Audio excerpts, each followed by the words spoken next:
Hello viewers, welcome back to my channel. In this video, we will be discussing about the interior ear or the internal ear, about the external ear and the middle ear. We have already been discussed in our previous video. So we are going to discuss about the interior ear in this video. So interior ear is it's not the interior. Also called as labyrinth. Why? Because of its complicated series of canals. That means the internal ear has so many series of canals lying in it, and these are very complicated as well, so that's why it is called as labyrinth.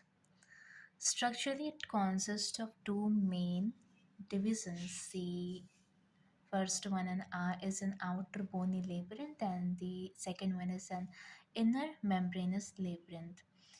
So basically, this outer bony labyrinth, this encloses the inner membranous labyrinth.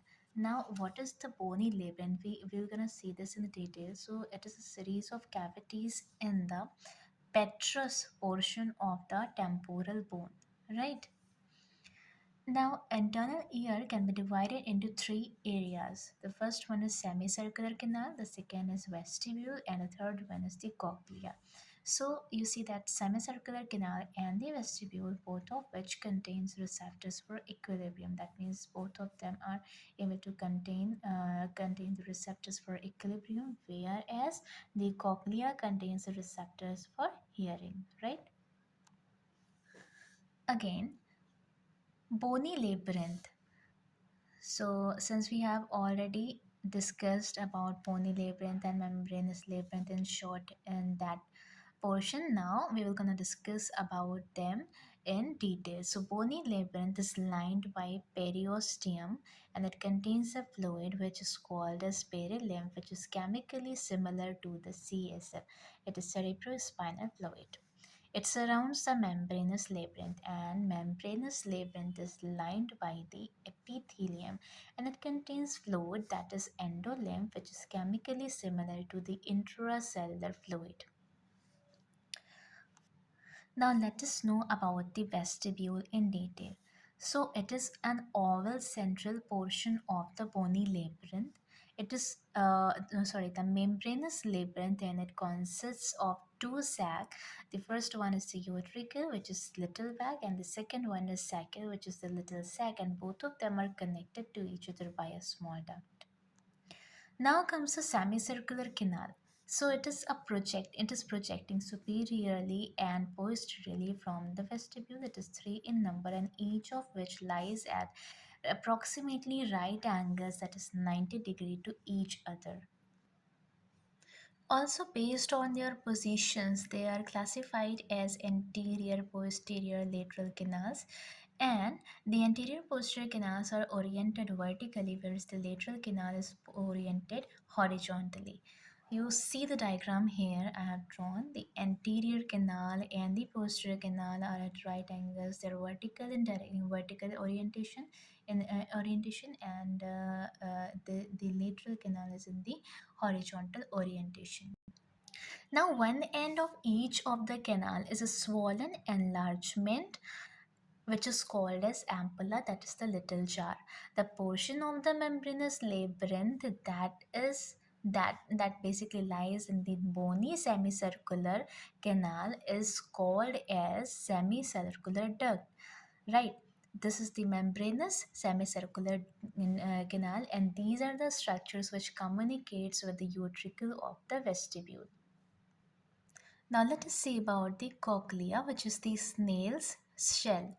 Right. So you see that in cochlea, this is the this is anterior to the vestibule and resembles like a snail's shell, and it makes almost three turns around a central body core, which is called the modiolus. In ear diagram, you see a portion like this. Right. So this is the cochlea. Now let us talk about the structures of the ear, which is related to hearing and equilibrium, and we will try to end this portion here in this video. So As we all know that there are three parts of the ear: the external, the middle, and the internal. So we will discuss about them in detail, one by one. So the external ear, the structures of ear which are related to hearing and equilibrium in external ear are auricle, which is pinna. It collects the sound waves, right? The second one is external auditory meatus or canal. This directs the sound waves to the eardrum, and what eardrum is doing, it just sound wave causes it to vibrate, and which in turn causes the malleus to vibrate, right? Now discuss about the middle ear. So the auditory ossicles, these transmit and amplify vibration from the tympanic membrane to the oval window, which is the middle ear, right? Next comes the auditory tube. It basically equalizes the air pressure on both the sides of the tympanic membrane. About the internal ear, let us discuss now.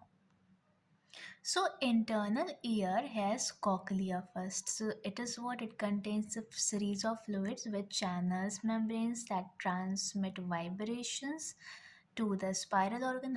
What is the spiral organ? Is the organ of corti. We can say the organ of hearing, and hair cells in the spiral organ produces the receptor potentials which elicit the nerve impulses in the and cochlear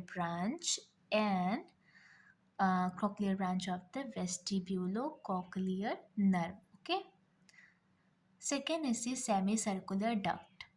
It basically contains cristae, and it is the site of hair cells for dynamic equilibrium. Then comes our utricle and sacral, and both are the same. See, both of them contains macula, and they both are the site of hair cells for static and dynamic equilibrium. So I hope you guys are clear now about ear. Thank you.